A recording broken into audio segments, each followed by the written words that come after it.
Hello, love. This is Valerie, love. And I promised you that I was going to bring to you my all-time #1 favorite tarot book of all time. I mean, the book of tarot that is wow. Wow. Are you ready? Drum roll. It is Tarot for Yourself by Mary K. Greer, a workbook for personal transformation. This is my all-time favorite tarot book. All-time favorite tarot book. And I got this book. Look at this. I bought this book in March 17, 2005. Every book that I buy, I write a note in it to myself. So there's a little note I wrote to myself. That is shorthand. Yes, I am from a very ancient tribe of scribes. And there we have the hieroglyphics that I learned when I was back in Egypt. I retained that memory through lifetimes. And here we have the signature. The following year, I went to a meeting at DC Tarot Society, got together in Arlington, Virginia, and I got to meet Mary K. Greer face to face. Love her. She was a wonderful one. She's a wonderful spirit.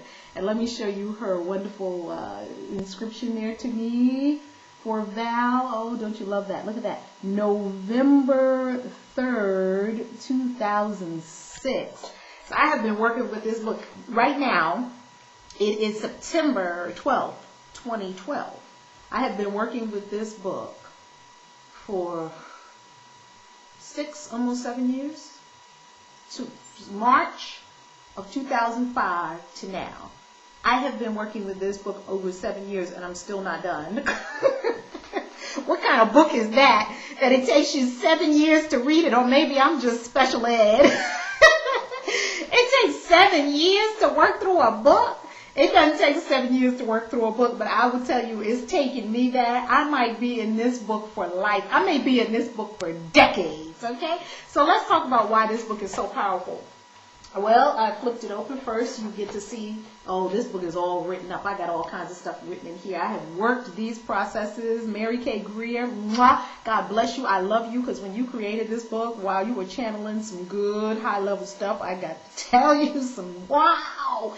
This book, more than any book I've ever read, has peeled back all the possibilities for me. It opened up so many possibilities for me about tarot. So here is one of my favorites. It's your year card. So each year you get to go into your year card, right? And you get to pick your year card. So here you can see me year after year after year. I told you I've been working this book for years, year after year after year, picking my year card, working my year card.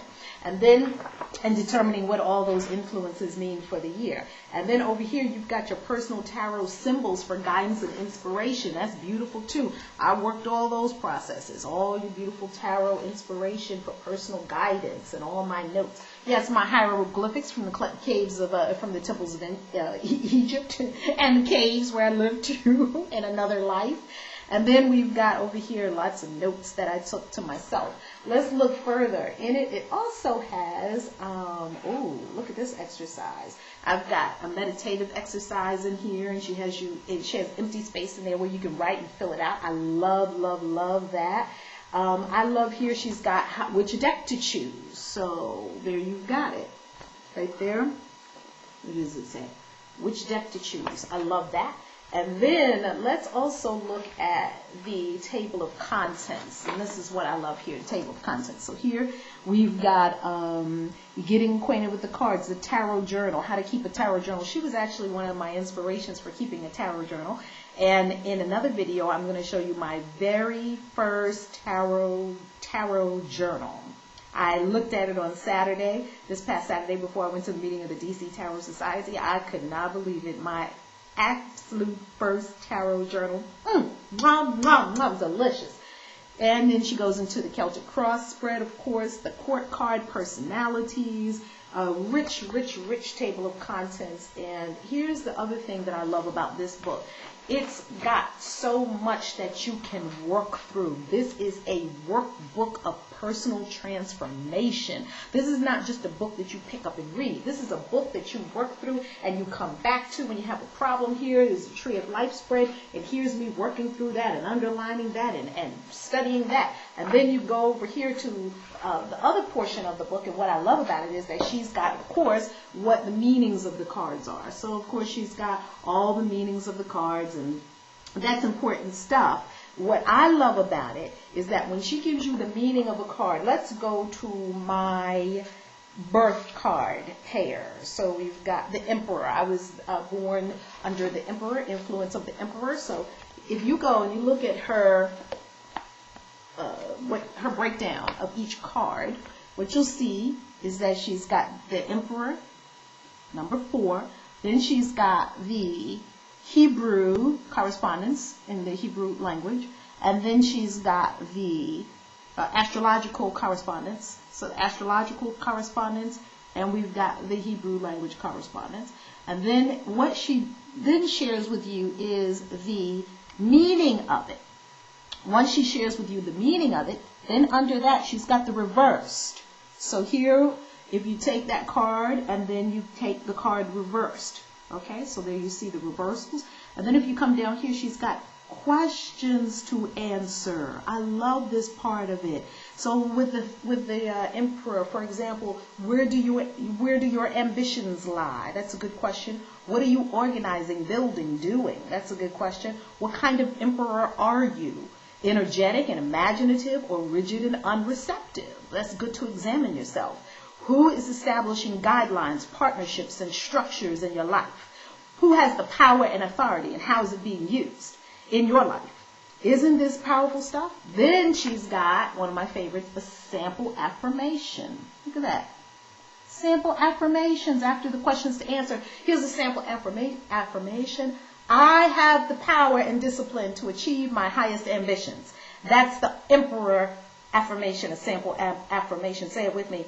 I have the power and discipline to achieve my highest ambitions. Isn't that Emperor through and through? I mean, that is Emperor through and through. If you say those words, I have the power and discipline to achieve my highest ambitions, you feel the energy of the Emperor coming forward in your consciousness, and everyone could use more Emperor, especially if they're out of order and not standing in power, or simply have abdicated your throne to other people and other people are pushing you around telling you what to do.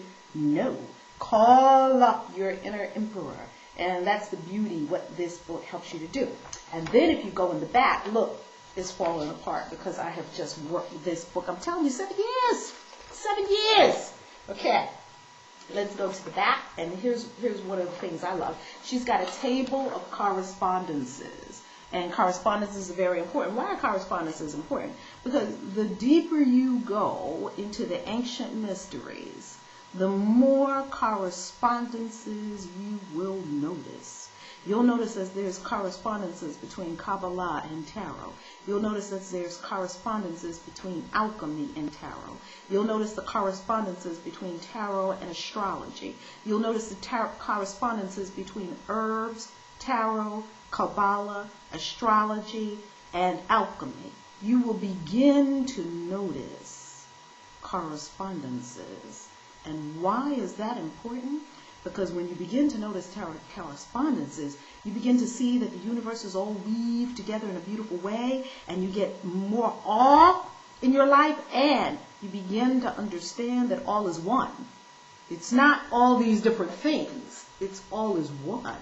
This is one thing we're talking about here, and it's only ever one thing. It's like we're not talking about a whole bunch of different things. We're only ever talking about one thing. And the one thing that we're talking about is God. Many aspects, many names, many expressions of it. There is one universal power, and the correspondences bring you back to that. That, oh, one power made up all this stuff. So it gets you once again back to oneness and knowing that everything that exists within you. Everything that exists within you. It's not out there somewhere, you know. We're thinking, oh, over there is Pisces. No, Pisces is here in your consciousness. So that's what the correspondences help you to understand. And here, let's look at the table of correspondences that she gives. I love this table of correspondences. It's so thorough. It's so thorough. Look at this table of correspondences. So in her table, we're going to go with the card number. I'm going to come this way so I'm prayerfully you can see this. So we've got the card, the number of the card. Then we've got the card. So let's start with the fool, 0, numbered 0 as we know the fool. Then we've got the corresponding Hebrew letter, Aleph. Then we've got letter meaning, ox. Then we've got the astrological correspondence, Uranus. Then we've got the musical note, E. Then we've got the color, pale yellow. Then we've got the gem, tourmaline or turquoise. Then we've got the animal, eagle, man, and butterfly. Then we've got the plant, aspen, grapes, and peppermint. Then we've got the magical weapon, dagger and fan. Then we've got the perfume, galbanum. Is that a powerful table of correspondences or what? And you can get each card down, going all the way down. All the majors, so the majors are the first 22. We got all the majors in the correspondences, okay? All the way from the fool through to the world. Is that one of the most wonderful and delicious things you've ever seen in your life? I mean, love it. Can I just say I loved it? I love this book. Have you heard me say that a few times? The last thing I'm going to show you in here is some birth stuff, some birth card stuff that I did. I've even, in this book, worked the birth card stuff. And then, because I was so carried away with the good stuff that was in the book, I actually had to map it out, write out my own tree of life. And the tree of life is powerful for shifting your whole consciousness. So I had to create for myself from the book as a guideline, as a study guide, the tree of life and astrological associations with the tree of life so that I could have it all in one place, nice and handy. Okay, so I've created the tree of life on so many different pieces of paper and drawings and things like that. And the tree of life is very powerful if you even learn to draw it. Learn to draw it. Okay, let's go over to, she's got spreads in here. Let's go over to the birth card stuff. We showed you, we already did the year, your year card every year. Understand what year. Okay, here you go. Let's start here. We get acquainted with the cards, and in the chapter on get acquainted with the cards, let's flip over to your tarot profile, and she gives you your whole tarot profile, your personality card, your soul card, and then if you come over here, you've got your birth cards. You see all the, yes, I've done a lot of work with that. And then if you come over here, you've got even more. You've got your hidden factor card. Is that amazing? You've got tarot constellations going on, nighttime cards. The hidden factor card is the shadow card. The hidden factor is the teacher card. My teacher card in this life is death transformation. She'll show you how to come up with that. See, there's my teacher card right there, death transformation. Powerful, powerful, powerful tool on your tarot journey. If you have just begun your tarot journey, get this book, Tarot for Yourself. If you have been on your tarot journey for a long time, get this book, Tarot for Yourself. If you don't know anything about tarot and you happened on this video on YouTube and you're wondering who this woman is, get this book, Tarot for Yourself. If you don't even have a deck, get this book. If you just bought a deck, get this book. And can you get the message that if you are hearing the words that are coming out of my mouth, get this book. Love you. Have an amazing day. Can you tell I just love what I do and I just love life. God is good. I love you. Visit me online at ValerieLove.com. Be blessed. Mwah.